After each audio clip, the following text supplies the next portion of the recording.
Mi nombre es Victoria Cairoli, ya me conocen todos. Estoy haciendo la tesis doctoral en el Instituto Multidisciplinario de Investigaciones en Patologías Pediátricas. Hacemos las preguntas al final, ¿no? Eso preguntimos, como quieran.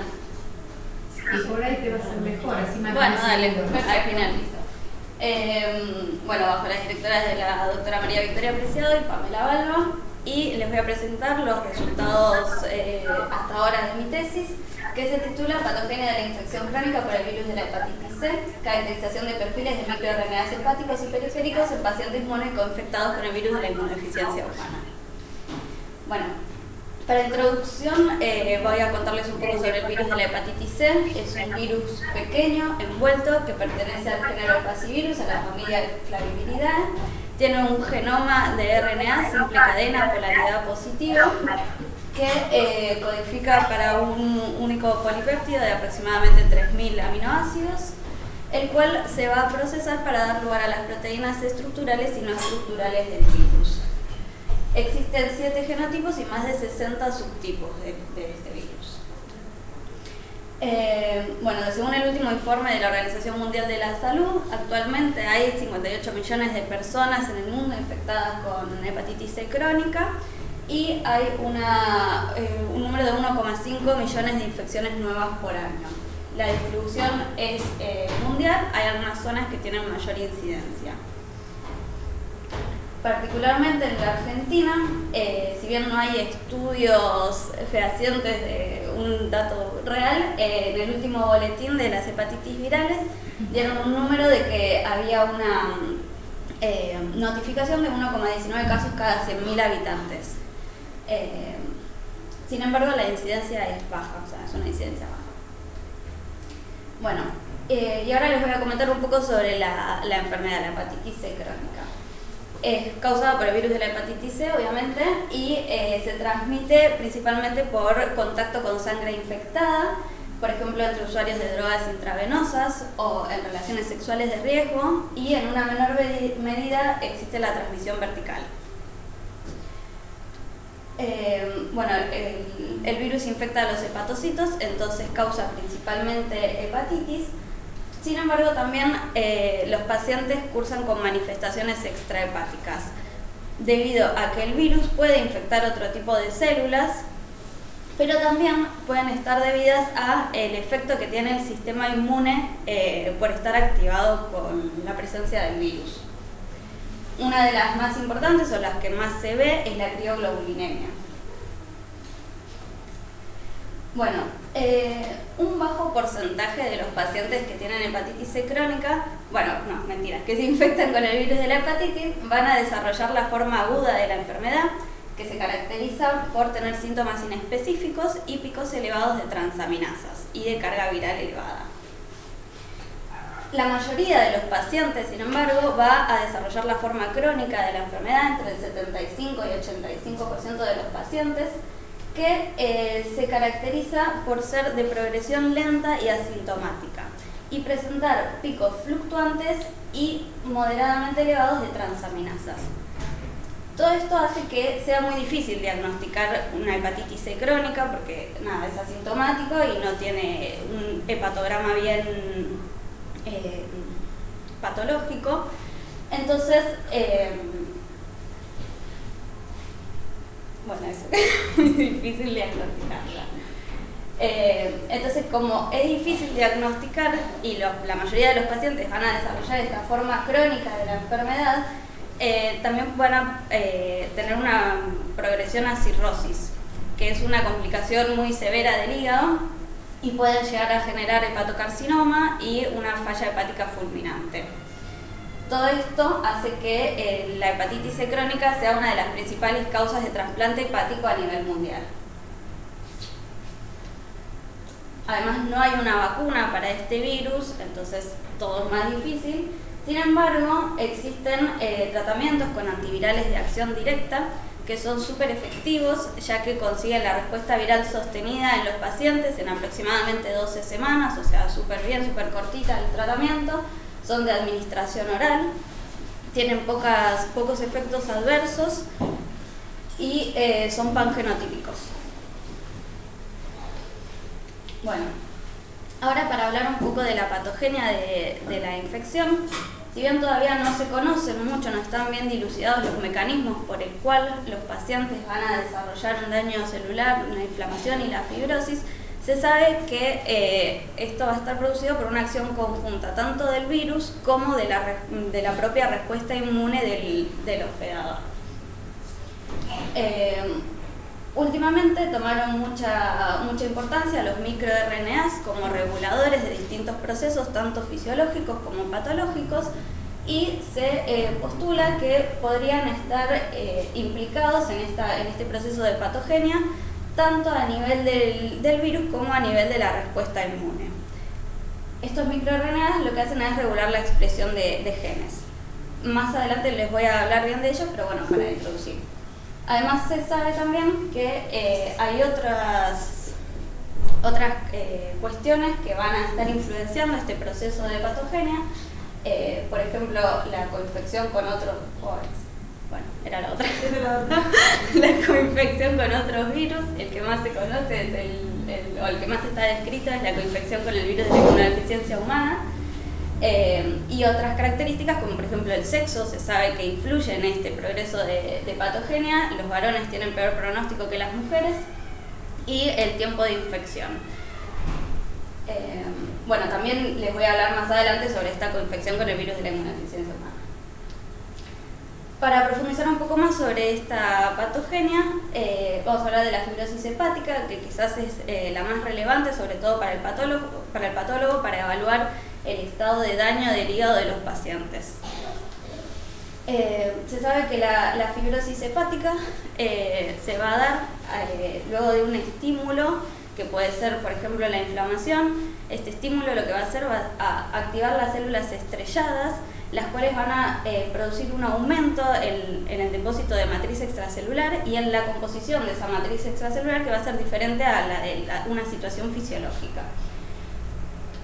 Todo esto va a conseguir que se empiecen a formar esta fibrosis, el hígado se empieza a fibrotizar y se empiezan a formar septos fibrosos entre los espacios porta. A medida que se van formando estos septos, el hígado va perdiendo funcionalidad, y una vez que todo el parénquima hepático está rodeado por estos septos fibrosos, es que se denomina que los pacientes tienen cirrosis. Bueno, como ya dijimos, una situación que va a agravar esta progresión de daño es la coinfección con el virus de la inmunodeficiencia humana. Esta coinfección, esta condición, se da es bastante común, ya que ambos virus comparten la misma ruta de transmisión. Se estima que el 6,2% de la población que vive con HIV tiene serología positiva para el virus de la hepatitis C. Entonces, ¿qué pasa?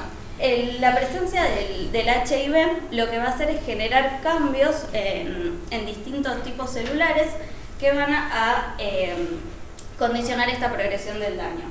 Por ejemplo, en hepatocitos, en células estrelladas y en las células de Kupffer, lo que van a hacer va a ser aumentar la inflamación y por ende va a aumentar y acelerar el proceso de fibrogénesis.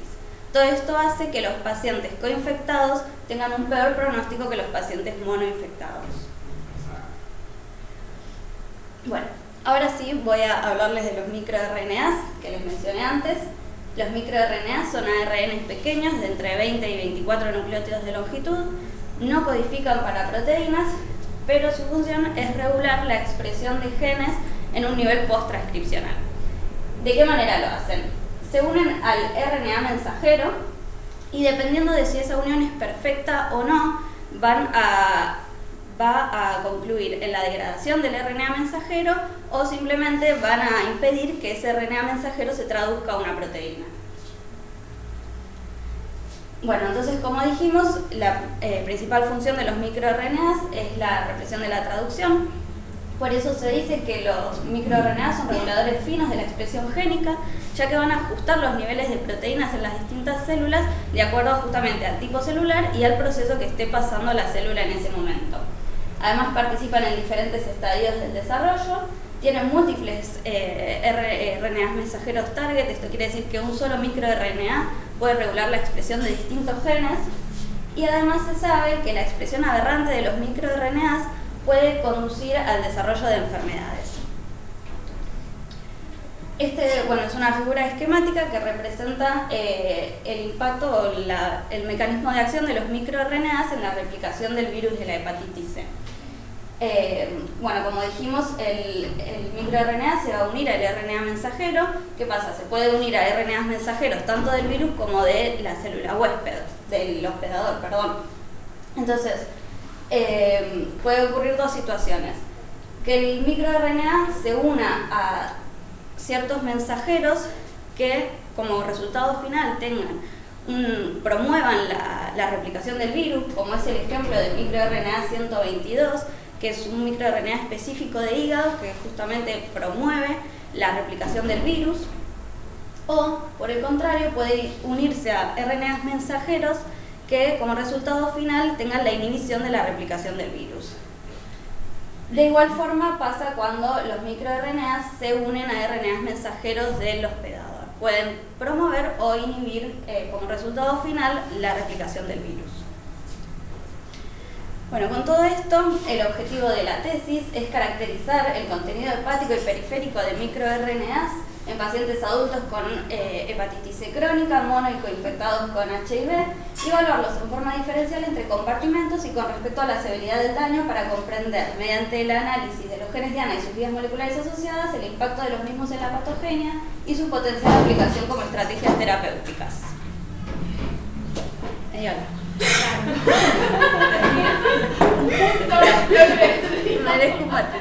Como al menos, Bueno.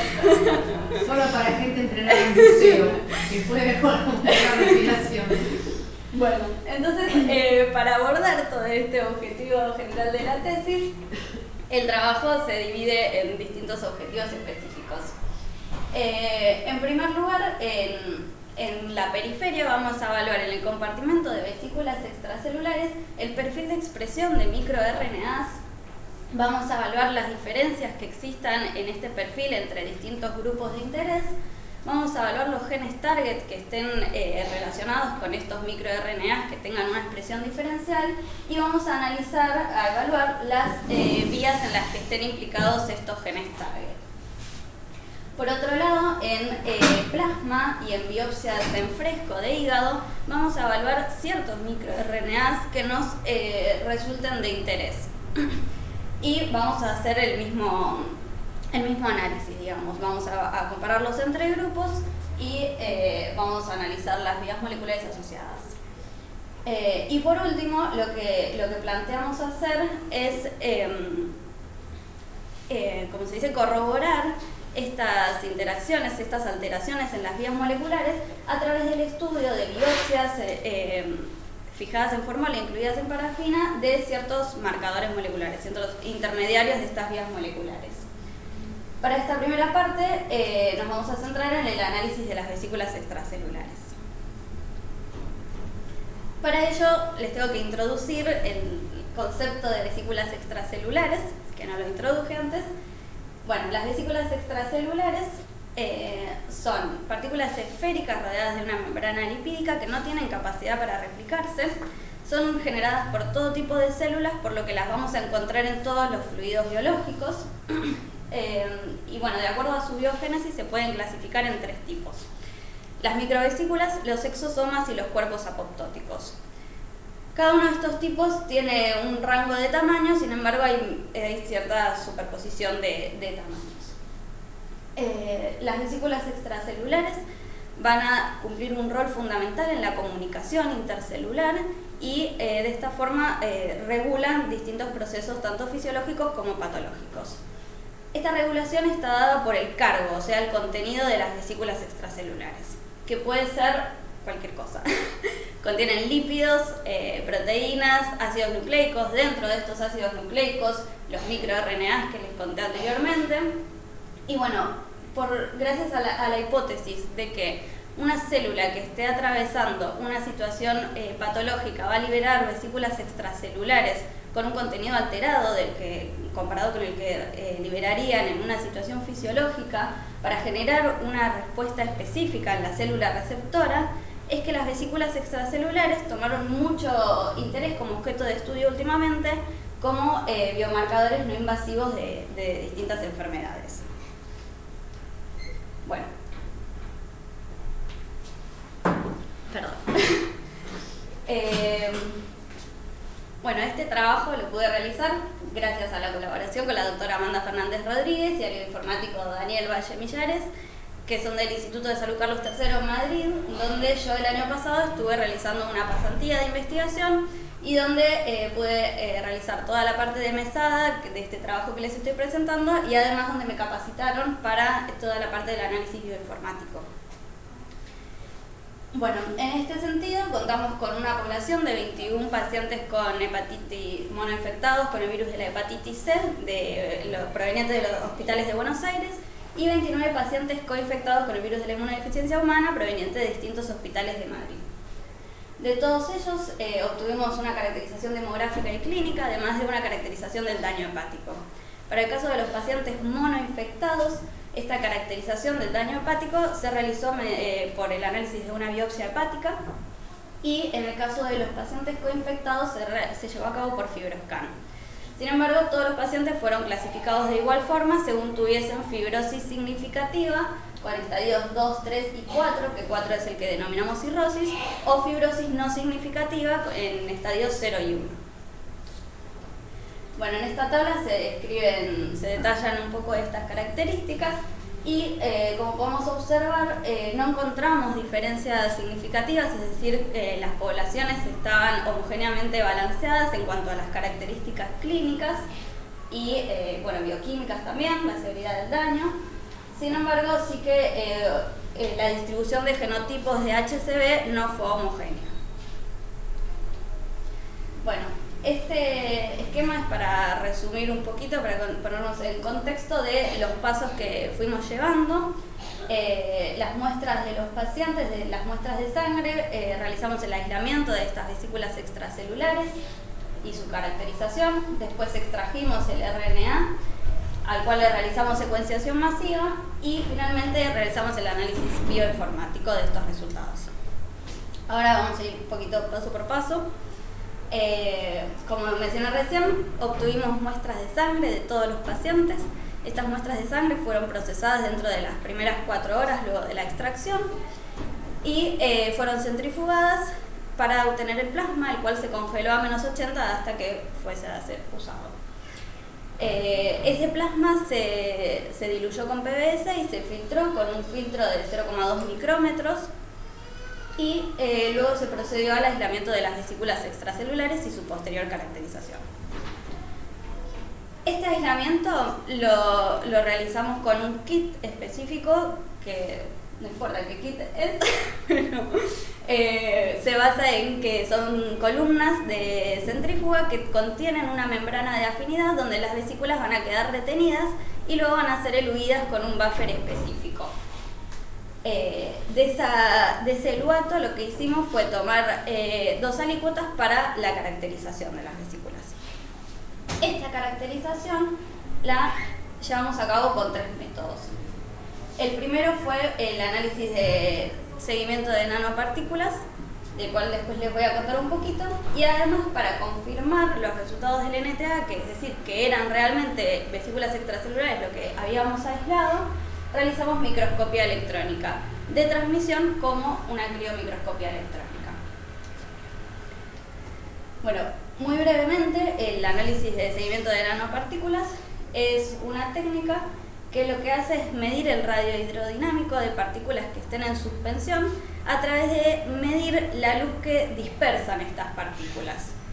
Además también mide la concentración de partículas que están en esa suspensión y bueno, mide partículas de hasta 1 nanómetro de diámetro, o sea, muy chiquitas. Bueno, después de ese aislamiento de vesículas extracelulares, como ya mencioné, hicimos la extracción del RNA y la secuenciación masiva. Para la extracción del RNA utilizamos el mismo kit que veníamos usando, que extrae RNA total enriquecido en RNAs pequeños. Este kit también es una técnica de purificación por columnas y lo mismo, tienen unas membranas de afinidad donde el RNA va a quedar retenido y después es eluido. Para la secuenciación masiva, lo que hicimos fue enviar estas muestras al Centro de Regulación Genómica que queda en Barcelona y ellos hicieron la secuenciación. Pero brevemente lo que hicieron fue medir en primer lugar la integridad y la calidad de este RNA que nosotros enviamos, hicieron la preparación de las librerías con un kit específico para RNAs pequeños y luego realizaron la secuenciación en un equipo Illumina HiSeq 2500. Bueno, finalmente, la última parte del trabajo fue el análisis bioinformático, que fue lo más difícil. Bueno, para el análisis bioinformático utilizamos un pipeline que desarrolló el bioinformático Daniel, que lo hizo específicamente para este análisis. Y bueno, así brevemente, consta de distintos pasos. En primer lugar, se mide la calidad de estas secuencias que nos envía a nosotros el centro donde secuenciamos. Luego se realiza el trimado, que es la eliminación de los adaptadores que le ponen a esas secuencias para poder secuenciar. Luego se realizó el procesamiento con un programa que se llama MIRDIP2, que lo que va a hacer es alinear esas secuencias contra un genoma de referencia, que en este caso fue el genoma humano, para poder cuantificar los microRNAs, tanto que ya están descritos como microRNAs de novo, es decir, que no estén descritos en la literatura. Todo ello nos da una matriz de expresión de microRNAs, la cual después va a tener que ser limpiada y procesada y evaluada. En la limpieza lo que hacemos es eliminar aquellos microRNAs que tengan menos de 10 counts en todas las muestras y aquellos microRNAs que estén duplicados por venir de distintos precursores. Luego esa matriz va a ser normalizada y ya con la matriz de expresión normalizada se puede realizar el análisis de expresión diferencial de microRNAs, de expresión diferencial significativa, entre los grupos de interés. Eso se realiza con un programa que se llama EdgeR. Finalmente, lo que hicimos es evaluar los genes target que tenían estos microRNAs con expresión diferencial significativa y las vías moleculares que están asociadas a estos genes. Para hacer esto, tuvimos en cuenta 3 bases de datos, KEPGO y Reactome, que tienen en cuenta únicamente interacciones que hayan sido probadas con experimentos biológicos. Bien, voy a tomar un poquito de agua. ¿Querés un mate? ¿Tienes No, ahorita.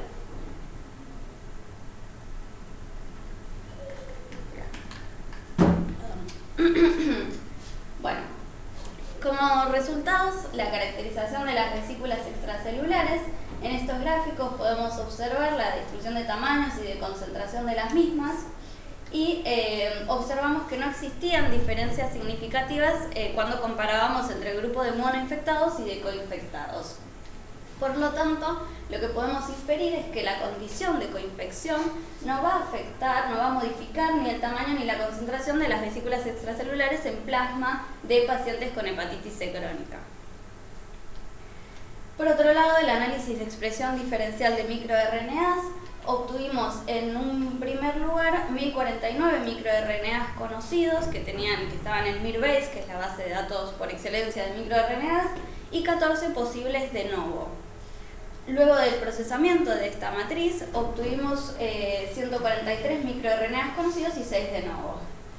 Luego de la normalización de esta matriz de expresión, se hace un análisis exploratorio, que en este caso hicimos un PLSDA, en el cual se ve cómo las dos poblaciones se diferencian claramente con este set de datos, están bien diferenciadas. Luego hicimos el análisis, la comparación entre grupos, entre el grupo de coinfectados y de monoinfectados. Y lo que encontramos fueron 36 microRNAs con expresión diferencial significativa que ya estaban descritos y uno de novo. En el Volcano-Plot están representados estos resultados. En gris tenemos aquellos microRNAs que no tuvieron una expresión diferencial significativa. En azul están aquellos que se vieron down-regulados en el grupo de coinfectados y en rojo los que estuvieron up-regulados en el grupo de coinfectados. Además, bueno, resaltamos aquellos que tenían mayores diferencias entre grupos. Esos resultados están acá resumidos en estas tablitas en las que mostramos el valor del fold change en la comparación y del FDR, que es simplemente un p-valor ajustado. Además, observamos que este microRNA 122, que ya les mencioné en la introducción, que iba a promover la replicación viral del virus de la hepatitis C, estaba downregulado en el grupo de pacientes coinfectados. Bueno, este heatmap es otra forma de representar estos datos.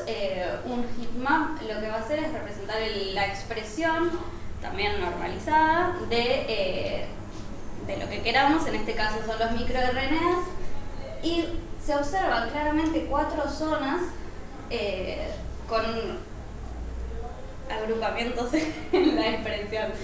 Por ejemplo, acá en rosita están los pacientes coinfectados y vemos que todo este grupo de microRNAs, que son las filas, van a estar más expresados que este grupo, que están todos en azulcito.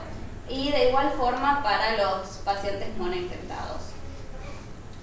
Bueno, luego de la comparación y de obtener los microRNAs que tienen expresión diferencial significativa, lo que hicimos fue evaluar qué genes estaban regulados por todos estos microRNAs.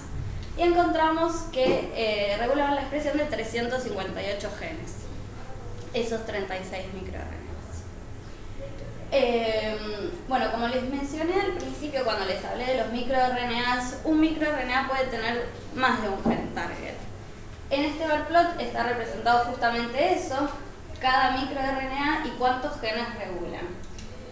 Como podemos observar, estos 3 microRNAs, que son el 92, el 32 y el 363, regula cada uno la expresión de más de 100 genes. En el caso del 92, incluso la expresión de más de 200 genes.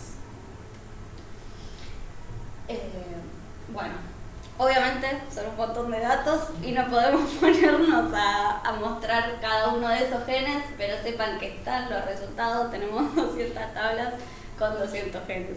Entonces lo que hicimos para mostrar cosas lindas es representar el top 10 de esos genes, o sea, el top 10 de acuerdo al p-valor de la interacción microRNA gen target. Entonces en este diagrama se representa eso, cada uno de esos 10 genes y los microRNAs que regulan esos genes. Bueno, en esta tabla también mostramos que hicimos una búsqueda bibliográfica de la función en la que estaban involucrados el top 10 de los genes y como resalté acá, podemos observar que la mayoría de esos 10 genes están involucrados o tienen una función en cáncer, en el desarrollo de cáncer. Bueno, por último, hicimos el análisis funcional de rutas moleculares asociadas a estos 358 genes. Este análisis, lo que podemos sacar de este análisis es que estos 358 genes van a estar involucrados o modulando rutas involucradas en procesos inflamatorios y en cáncer principalmente. Otra vez es un montón de información, tenemos todas las tablas, pero no voy a ponerme a contar las 300 pathways que obtuvimos con cada base de datos. Bueno, como conclusiones de este trabajo, podemos decir que la coinfección con el virus de la inmunodeficiencia humana no va a afectar ni el tamaño ni la concentración de las vesículas extracelulares en el plasma de pacientes con hepatitis C crónica. Además, sabemos que el análisis del perfil de microRNAs de las vesículas extracelulares del plasma de pacientes coinfectados difiere con la condición de monoinfectados en la expresión de 36 microRNAs. Y estos microRNAs con expresión diferencial significativa van a modular la expresión de genes implicados en vías moleculares asociadas a inflamación y a cáncer principalmente.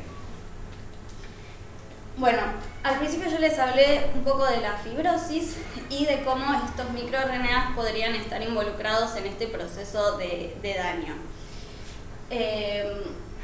Por eso nosotros también hicimos el análisis comparando entre grupos de fibrosis. Sin embargo, para hacer este análisis mandamos a secuenciar unas nuevas muestras que todavía no tenemos los resultados.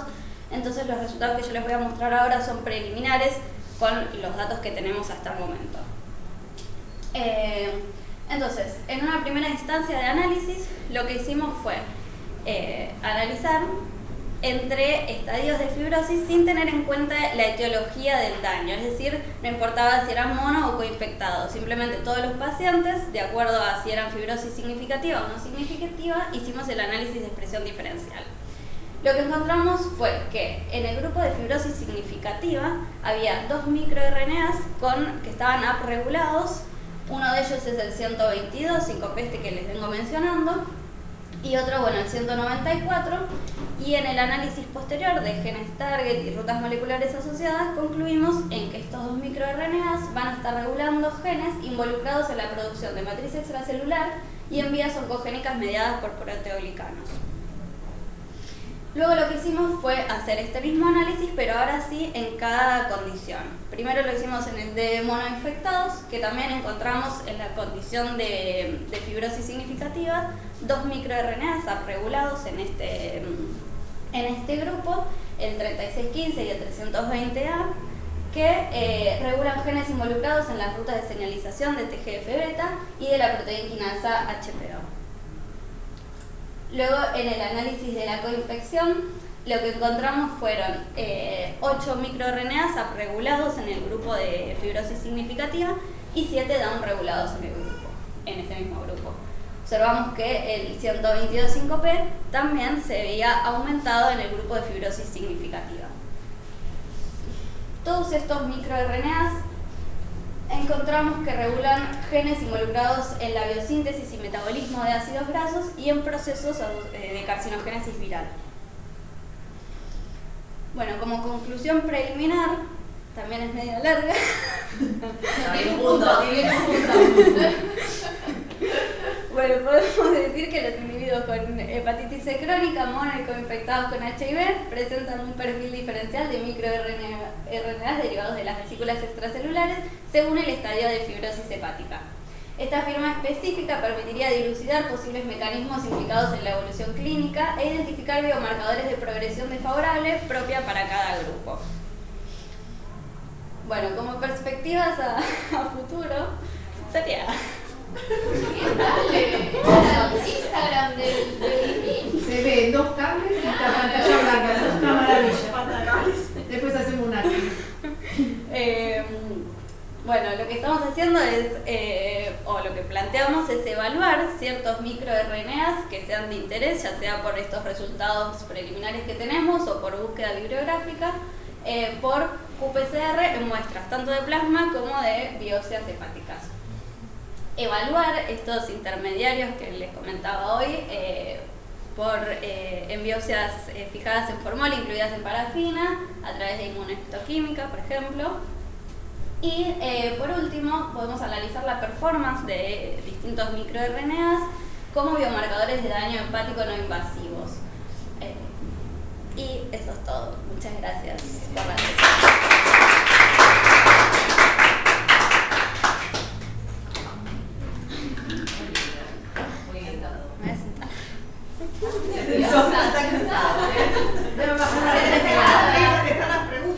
Sí, ahí la estoy presentada porque no desayuné todavía. Ah, bueno, toma. Bueno, tiras Todo lo curas con felicitaciones por el trabajo. Sí, muchas gracias. Muy lindo. Yo tengo un montón de preguntas. Ay, no, Lu. Bueno, Ahora empezamos a pero está bien, eso lo Hagamos hagamos en confianza. Mira, aprendamos la No son siempre cuestionamientos, son yo preguntas. no sé.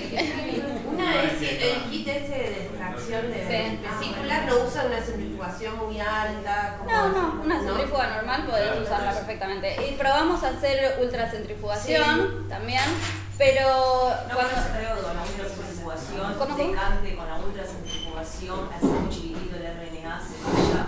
No, el RNA no, para aislar las vesículas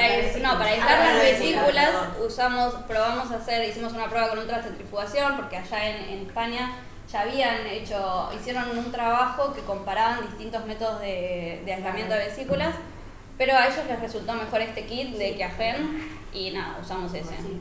Yo tengo otra, ¿las vesículas son simple membrana o tienen doble membrana? Tienen doble membrana.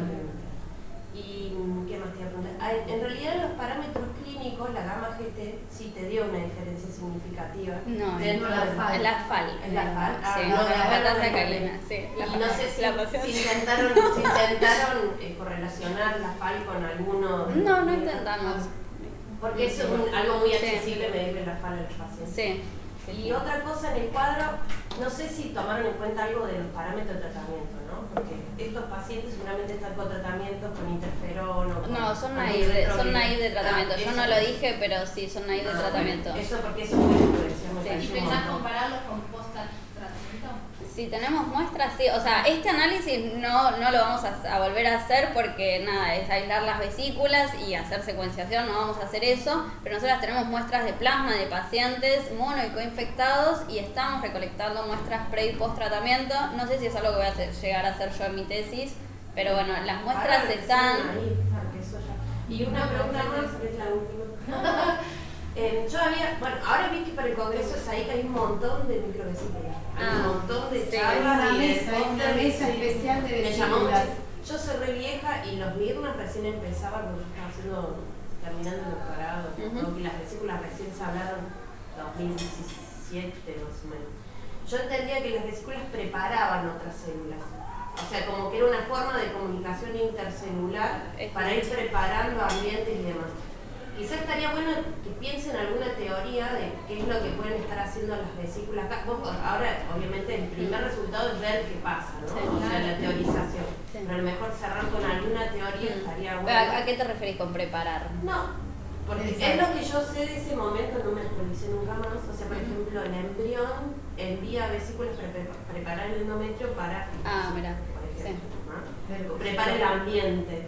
Claro. Eso es lo que yo tengo entendido. Bueno, pero a lo pero- mejor es muy viejo mi concepto, entonces no sé. Sí. en No, qué pero caso- básicamente se basa en eso. Claro. porque Nosotros lo que pensábamos es las vesículas extracelulares, dependiendo de la condición, va a tener un cargo específico de microRNA y cuando esa vesícula interactúe con la célula diana, Claro, la del estrellada, va a cambiar, con esa información va a cambiar su... Claro, Va a ser poner- lo mismo Yo tengo conceptualmente. una cosa conceptual, porque vos acá me dicen plasma, y vos decís que prepara. ¿Cómo es? De bruta total le pregunto. ¿Sale la vesícula, recorre todo el cuerpo y vuelve al hígado? Porque si no es, yo lo tengo del concepto de los tumores. Los tumores liberan microvesículas y lo hacen local. Sí. ¿Entendés? Porque vos estás midiendo partículas en plasma. Yo entiendo que te van a tener Porque acciones. esto que dice coso, prepara el coso, por ejemplo, en el tumores, prepara el microambiente, o sea, libera vesículas al ambiente para hacer al ambiente. No sé si vos, porque también viene enganchada otra pregunta que vos decías que ibas a elegir algunas de interés para analizar en las biopsias. Sí. Claro, ¿cómo elegís eso? No, yo Porque lo que voy a tenés un montón de elegir cosas. son microRNAs de interés. Claro, bueno, los microRNAs Sí. de interés. Pero tal vez en plasma es muy diferente de lo que Sí, tenés en obvio. biopsia. Nosotras estamos hipotetizando que de hecho es una de las falencias que tiene quizás este trabajo, que lo que estaría muy bueno poder hacer es ver que esas vesículas extracelulares que yo aislé vienen de hígado realmente, porque todas las células del cuerpo liberan vesículas extracelulares, entonces, ¿cómo sé yo que la vesícula que estoy analizando ¿Y cómo viene? lo sé? Y no se sabe, o sea, no sabemos. Claro. O sea, se entiende que La estrellada está cerca. la estrellada está en el hígado. Claro, por eso Ah, yo decía, por eso pregunté, dije, Sí. que sale la vesícula, circula y Yo bueno.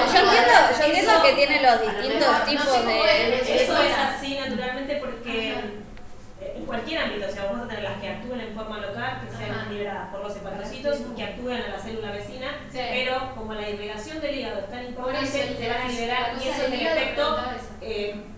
periférico. Claro, sí. Largo. Ese Claro. tiene como los dos efectos, el cortito, el que va a ser a la célula vecina, Y pero el el efecto calcio. largo. Claro, por Y el eso- efecto largo es el que más Tipo hormona. nos interesaría a nosotros. Claro, porque vas a ¿Por qué? Porque es lo que el paciente tiene, ese bajaje de información que le está circulando por todo el cuerpo y que no solo va a tener un efecto directo en el hígado, sino en toda la patogenia que tiene muchos otros parámetros, como ya decía, manifestaciones citopáticas y per se. Claro, yo entiendo Nosotros vamos eso, a que empezar tienen... a ver lo que respecta a la respuesta inmune, más que nada, la modulación de la respuesta ¿Qué inmune.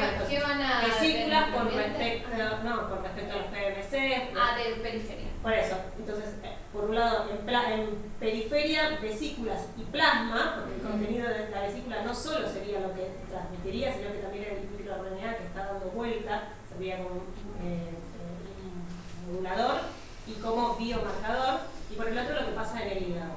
Y lo que pasa en el hígado es tratar de compararlo, a ver si tiene reflejo o no periférico, y por el otro lado, con respecto a análisis de esos microRNA en el hígado, en la muestra del paciente, como decía Vicky, ver si realmente esos microRNA que nosotros estamos viendo en los 3 compartimentos van a tener un efecto local mediante estudiar las proteínas. Vos haces la transitiva Mirna vía genes vías, ¿sí?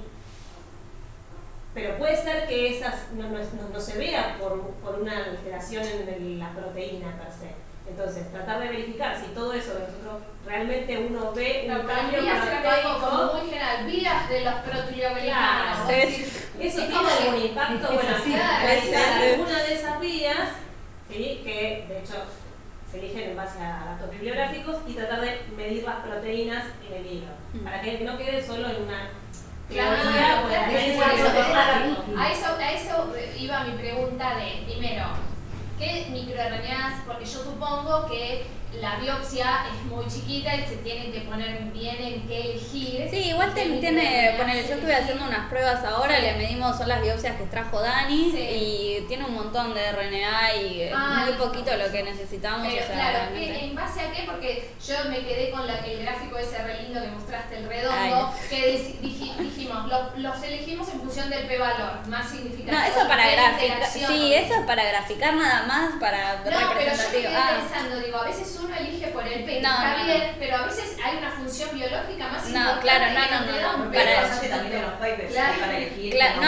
Para el gráfico ese agarramos los 10 primeros que estaban en la tabla, que tenían el P-valor más chico, y los graficamos. Ahora, para los análisis siguientes, nosotras, bueno, toda esa de las funciones y eso que estuvo haciendo Pam, me buscó la función de 50 genes.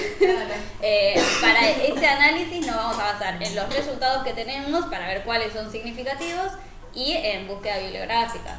Yo tengo entendido que hay biológicos ya para Mirnas. Si no me ¿Cómo que hay biológicos? Desarrollo de cuerpos dirigidos. Sí, hay terapéuticas. Sí, hay terapéuticas ya. Tener en cuenta a la hora de seleccionar los que quieren estudiar algo que tenga alguna acción relacionada. Sí. Y igual en estos pacientes ustedes trabajan en anatomía patológica, entonces tienen biopsia de hígado. Pero en estos pacientes generalmente se hacen muchas funciones de líquido líquido acítico. Sí. Y ahí debe haber una gran concentración de vesículas, porque estos pacientes lo que tienen una hipertensión portal y pasa, lo que debería filtrarse, pasa como un exudado a líquido. Entonces ahí encontrás de todo. Lo que pasa mucha concentración. Que no todos están, de hecho un número chiquito son cirróticos, el resto son... Claro, y esos que vos veías las vías y qué sé yo, que dijiste vías involucradas en carcinogénesis y qué sé yo. ¿Qué clínica tenían esos pacientes? No, porque el análisis ese se hace en general. Yo comparo entre los dos grupos. Pero vos seguramente las características del paciente las tenías. Pero no. Si estaba vos decís que en un paciente particular saber que este microRNA está elevado. No, porque por ejemplo, vos decís está elevado tal microRNA y tal microRNA. Sí. Este microRNA activa mecanismos de fibrosis, por decir, claro, ¿qué nivel índice de fibrosis tiene ese paciente? No, es que el análisis de rutas se hace con todos los microRNAs que te dieron. Ponele, vos encontrás que entre dos grupos de comparación encontrás 2 microRNAs. Y entonces le haces el análisis, le corres el pipeline y te tira en qué vías están involucradas esos dos microRNAs. No es que, vos después lo que podrías hacer... Lo que uno hace, por ejemplo, las citoquinas, cuando uno mide algo, acá es el bagaje completo de la información que tenés para el grupo completo, no por caso. De hecho, nosotros, por ejemplo, tenemos un paciente que es pre y post tratamiento, pero eso no se puede comparar. Porque no es directo, sino que es el análisis completo de todas maneras, la relación con el daño, que es un poco lo que vos decís, si no es en el individuo, en el grupo de individuos, ¿qué va a tener? Es lo que va a presentar Vaquerías, que es lo que puso preliminar, digamos. El dataset que tiene hoy hizo la inferencia de todo eso que había visto diferencial entre infectados y no coinfectados, hizo la diferencia final con el daño de fibrosis, que es el rasgo clínico más. Eso es lo que va a contar en clínico que vos digas, bueno, eso, esta vía que está en estos pacientes, en ese grupo, está activada algo relacionado con esa vía que vos encontraste. Lo que mostró al final como preliminar, porque, bueno, explicarlo vos, pero digamos que a esta cohorte que se estudió le agregamos una más por cierto estadio de fibrosis para tener más riqueza, y es los datos que estamos esperando. Pero, que hoy mandó Dani un mail de que estaba ganando. Igual una cosa, ¿cómo no estamos para cada tipo de análisis tenés que rearmar tu matriz? Porque cuando vos comparás, no es la misma comparación de los casos crudos. Nosotros es más fácil que el trabajo a mí me parece excelente, tiene información como para 4 años de análisis, es un montón. La cosa que por ahí yo no me perdí, no sé, debe haber tanto análisis para hacer. No, pero ojo, porque pasa eso, porque justo estaba, me mandaron un paper de revisión, un blad, que hacía estas cosas. Y a mí me fascinó, me encantó, sí, lo acepto, le hice un montón de cosas, pero yo lo acepté. Y los otros 2 revisores no, porque dijeron que, o sea, que era todo muy teórico y que faltaba demostrar algo de lo que es teórico, plasmarlo en alguna vía, que vos hagas algo más que solo el coso bioinformático. Bueno, por eso ella está, esos pedidos ahora está llevándolos a la mesada húmeda, buscándolo en las muestras, en los plasmas, ya no en vesículas, porque las vesículas se pasaron a España y se agotaron en España en ese análisis. Pero tenemos de los mismos pacientes el plasma entero y potencialmente se puede sacar. Y es cierto, no vamos a hacer ya secuenciación masiva, obviamente, vamos a hacer por PCR, entonces vamos a elegir algunos. Me llamó la atención que usaron un HiSeq y me imagino que no son tan grandes los fragmentos dentro de las vesículas. No sé por qué usaban un HiSeq. De microRNAs, creo que son 50 nucleótidos, ¿no? No sé. No, si usó HiSeq porque es lo que estaba disponible, pero de todas maneras el kit de diseño que usaron, el single PRN de 1.50 estaba correcto. O sea, es el que suele... Tenía un super equipo para hacer. Claro, bueno, porque el facility, lo que tenían en el facility ese, sí. Digo, como justamente es un facility, no largaron nuestras muestras solitas en medio de un gigante cartucho, sino que entraron en una corrida múltiple de varios lugares y bueno, y algunas celdas fueron nuestras. ¿Existe análisis de microRNA diferenciando por genotipo? No lo sé. O sea, está descrito si la verdad que no lo sé. Lo que pasa es que tampoco creo que tengamos un N tan grande. Claro, esa es la cuestión. Un N de distribución de fenotipos. Siempre hay uno prevalente, claro, hay uno prevalente, claro. ¿Cuál era la edad media? ¿Cuál era la edad media de estos pacientes que tenías? O sea, son adultos, ahí te digo. Claro, porque eso te iba a decir, porque terminan generando cirrosis y hasta el carcinoma. ¿Ya son pacientes adultos? Sí, suele diagnosticarse en pacientes adultos. Claro, y también el tiempo de infección. 54, 50. No, son todos al diagnóstico, pero no sabes el de tratamiento, digamos. Son pretratamiento y lo que pasa es que el virus de la hepatitis C. Bueno, o sea, el diagnóstico sí, lo que no sabes es cuándo se infectaron. Claro, entonces no podés saber, porque eso también te hace. Supongo que los microRNAs deben variar. Sí, de hecho, bueno, fue una de las cosas que mencionamos como ¿cómo se dice? Como variable en esta, o como, sí, no sé si variable en el proceso de patogénesis. Sí, cofactor en el proceso de patogénesis que va a depender, bueno, eso, el tiempo de infección. Lo que pasa es que ¿cómo sabes cuándo se infectó? Igual si es asintomático. La el daño en los hepatitis C no es lineal, no es que a 20 años, sino que algunos a los 5 años tienen cirrosis, otros no, porque hay un montón de otros cosas. Antiguamente era más fácil, nunca fue fácil definir la infección, pero era más fácil porque como las vías de contagio tenías el banco de sangre, tenías las cirugías, había hechos puntuales en la vida de una persona que no las iba a olvidar, recibir una transfusión. Claro. Empecé con el factor familiar, entonces era más fácil ponerle una temporalidad. Hoy que eso, por suerte, ya es una historia vieja con los controles de banco de sangre, queda todo más difuso porque es una relación de riesgo sexual o una relación o una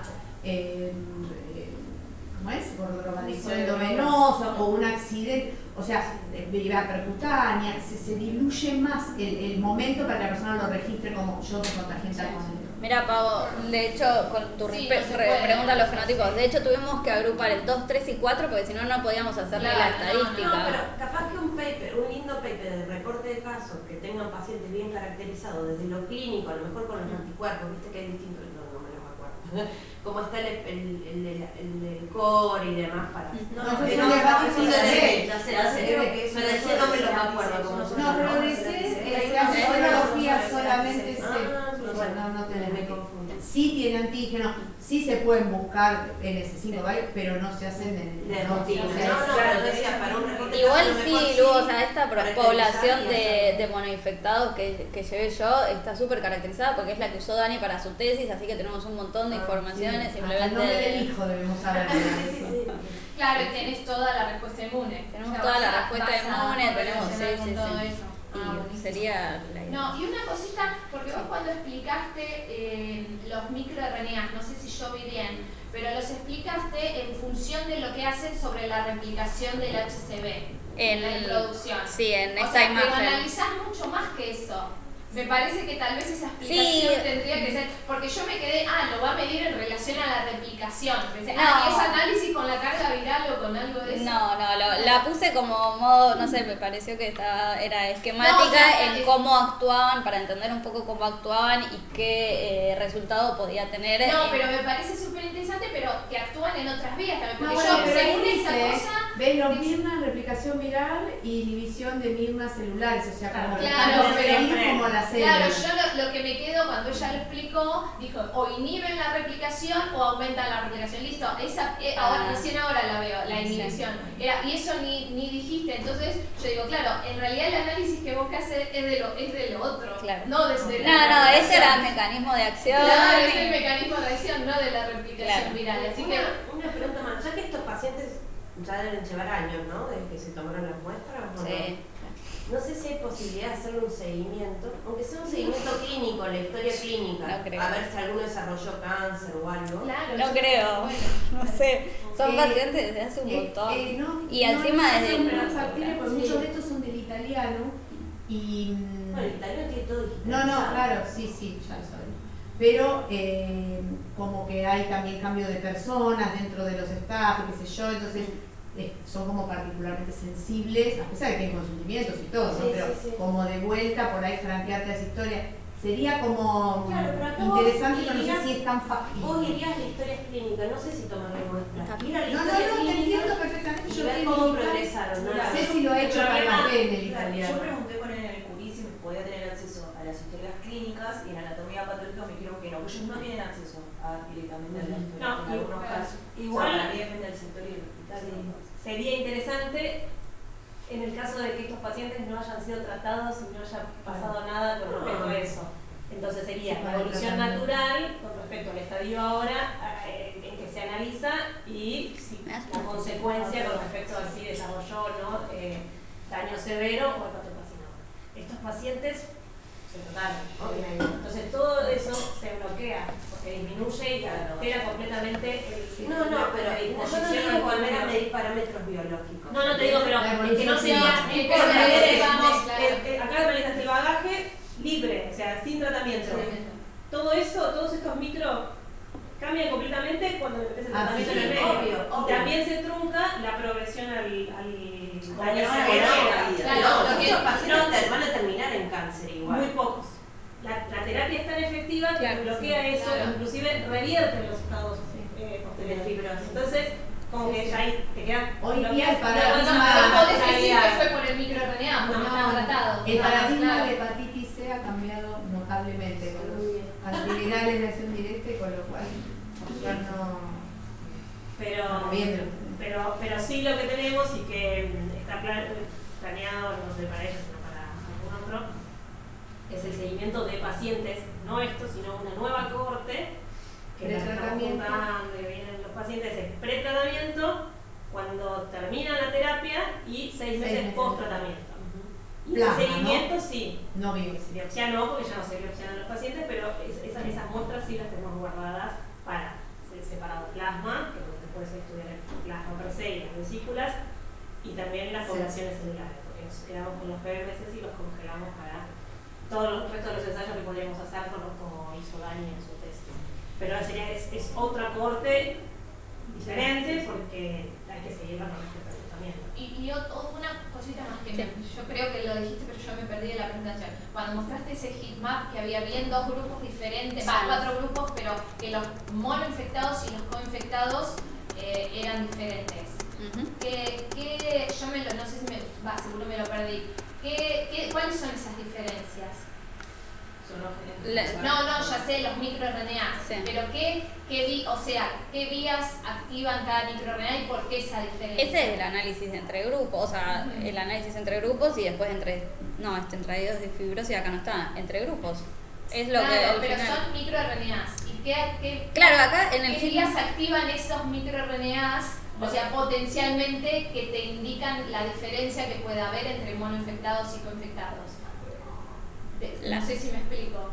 Me parece, o sea, represento los datos que después usé para hacer ese análisis justamente, que es lo que lleva las vías de el componente principal es decir. No, el heatmap. Eso es esto, Pau, o sea, ese heatmap lo único que es para otra forma de ver linda. No, pero vos me dijiste, claro, por eso yo me lo perdí. Lo dijiste seguro, porque quiero saber bien la diferencia entre mono y co. Esos 36 mismas son la diferencia entre mono y co. Que van a regular 358 genes y esos 358 genes regulan 2 millones de vías, pero eso es la diferencia. Claro, sí, pero no, o sea, genes que regulan vías. Bueno, un poco más de foco. No, las vías que estuvieron más representativas eran las que tenían que ver con procesos inflamatorios y cáncer. Ok. Pero ¿qué diferencia hay entre procesos inflamatorios? ¿Hay diferencia entre procesos inflamatorios y cáncer entre mono y co? Eso es lo que quiero. O sea, vos tomás como basal el mono. Sí. Y te fijas qué pasa con el co. Y todo esto es lo que está pasando en el co. Todo esto son las vías asociadas al co. Claro, porque a mí no me quedó claro eso. O sea, es que en realidad, o sea, nosotras lo que hacemos es... Claro, porque vos no tenés hígado normal, lo ideal sería... Claro, bueno, sí, eso ni hablar, eso ni hablar. Vesículas de dadores normales, digamos. Claro, eso no lo tenés, entonces es... Pero además tampoco sabes el impacto en sí, lo único que sabes es que regulan estas vías. Ahora vos no sabés si la vía está aumentada o disminuida. Bueno, eso no lo podés saber. Y eso... con este análisis así, no, por eso nosotras después planteamos con estos microRNA que vamos a medir por qPCR, medir ciertas proteínas por inmunohistoquímica, ponele, y ver si alguna... Son como distintos niveles. Acá estás en el plasma, ¿no? El plasma dentro de las vesículas extracelulares. Y entonces estás mirando los micro que están ahí diferentes con los monoinfectados, ¿sí? Estos micro, 36 son los que tienen diferencias significativas. Estos 36 regulan todos estos genes y todas estas vías, ¿no? Cuando vos vas a mirar una por una, que son por ahí las tablas que inflamación, pero no es que dice inflamación, dice TGF beta, no sé qué, pindauga. Cada uno englobás como inflamación, pero son ya detallado. Entonces, por ahí lo que uno podría analizar es esas vías TGF beta. ¿Ves que te dice cada una? Proteínas de esa vía en plasma están alteradas. Esa sería la medición, porque los TGF beta. Nosotros la citoquina la tenemos medida. Claro. Y el análisis, el reflejo de esa vía, algún parámetro del reflejo de esa vía se está... Que está sobreexpresada en hígado, aumentada en plasma. Claro, nosotros no lo tenemos pensado como para hacer en plasma, pero sí todo recayendo. No, pero está bien, porque yo digo, claro, no tenés forma de decir la diferencial, sino la diferencial de los monos, o sea, ¿qué le está aportando el HIV? Exactamente. Mucha inflamación. ¿En qué? En distintos puntos de la inflamación. Y entonces, dar esas proteínas por ahí o algo más concreto de la vía, nosotros no lo tenemos planteado acá, pero sí es como que muy bueno poder analizarlo. Plasma, vesícula, plasma, hígado, digamos, como en distintos niveles. Pero lo que sí es coherente con lo que se sabía a priori, que la coinfección te empeora la progresión, acelera la progresión del daño. Entonces, que se estén activando las vías de inflamación es coherente con lo que veía uno sin saber a qué se debía. Hay otro que es importante, yo no sé si en hepatitis C, porque no es mi tema, desconozco, pero HIV, los pacientes HIV, sobre todo por el tratamiento antirretroviral, tienen un perfil muy heterogéneo. ¿no? O sea, un perfil de lípidos en sangre muy alterado. Entonces, por ahí eso también, esas vías de señales que estén relacionadas con la lipogénesis, también estaría bueno estudiarla. En vía saber que su paciente van a recibir un tratamiento que les va a aumentar más el colesterol, que no va a tener un hígado que lo resiste. Los de hepatitis C también, ¿no? Tienen metabolismo de lípidos alterados. Sí, me imagino que sí. Hay el hígado especialmente el 3, lo que hablamos. El 3 es estatogénico. A lo mejor, por eso, de lo que decía, te podés perder entre toda esa información. Yo le buscaría algún correlato clínico como para tratar de seleccionar, no ser tan sesgado a la hora de elegir qué voy a estudiar. Porque si no tenemos, no vas a terminar nunca estudiando todo. No, por eso hay que elegir ciertos, Mirna, de hecho tampoco vamos a poder estudiar lo de plasma y lo de QPCR, lo de plasma y lo de hígado, lo llamamos para hacer en QPCR y ahí ya elegir. Ideal sería de la misma forma, o sea, te fijas cuáles están más expresados en vesículas, cuáles están más expresados en plasma y cuáles en hígado, de la misma forma. Pero eso ya no es viable. No. Primero por el nivel de análisis y por cuestiones económicas. Pero por eso seleccionar de este primer screening en las vesículas, en plasma y estudiar en hígado. Por supuesto podemos decir, bueno, pero ¿cómo puede ser que el plasma no sea lo mismo que las vesículas? Y sí, seguramente no, pero bueno, vamos a quedar con esos ciertos microRNAs que con un primer análisis de screening nos resulten interesantes. ¿Y los de nuevo los vas a incluir en este análisis? Porque dijiste que había hay uno que nos dio de nuevo, sí. Claro, porque sabes, bueno, ya sé que se analizan por grupo, pero de nuevo los exploraste un poco. Todavía no hicimos nada con los de nuevo. En este análisis tuvimos uno y hoy en el mail que mandó Dani dijo que había un par de nuevo, que si queríamos hacer algo que nos mandaba las secuencias de los de nuevo. No sé cómo es el abordaje del estudio de los de nuevo. A lo mejor diseñar una sonda para que... Yo tengo una duda experimental, que por ahí también me perdí. Cuando vos extraes las vesículas para extraer el microRNA, vos haces una extracción de RNA total. Sí. Y a partir enriquecido, el kit te dice, extrae ese RNA total enriquecido en RNAs pequeños. Pero después el screening total lo terminás haciendo el bioinformático, sacando o solamente van a analizar. No, porque vos en la secuenciación masiva usas un kit que prepara librerías específicas para RNAs pequeños y ahí cejas el tamaño de las secuencias que vos querés amplificar en la secuenciación. Perfecto, después tenés idea en Barcelona qué es lo que usan para hacer la integridad y calidad de RNA. Un bioanalyzer, un equipo que se llama bioanalyzer. De hecho tengo los archivos, te mandan un PDF con la electroforesis, el RNA y todo. Es lo mismo. Primero te mandan eso y vos decís si querés hacerla de cada una de las muestras en base a esas características. Claro, ellos te mandan y te dicen, bueno, esta muestra salió así, esta así, esta así. Te recomendamos que esta muestra no la incluyas porque la calidad es malísima. Claro. O tenés muy poca cantidad, cosas así. Sí, vamos cerrando porque ya son las 10 y pico. Bueno, perdón. No, porque digo, todos tienen su agenda.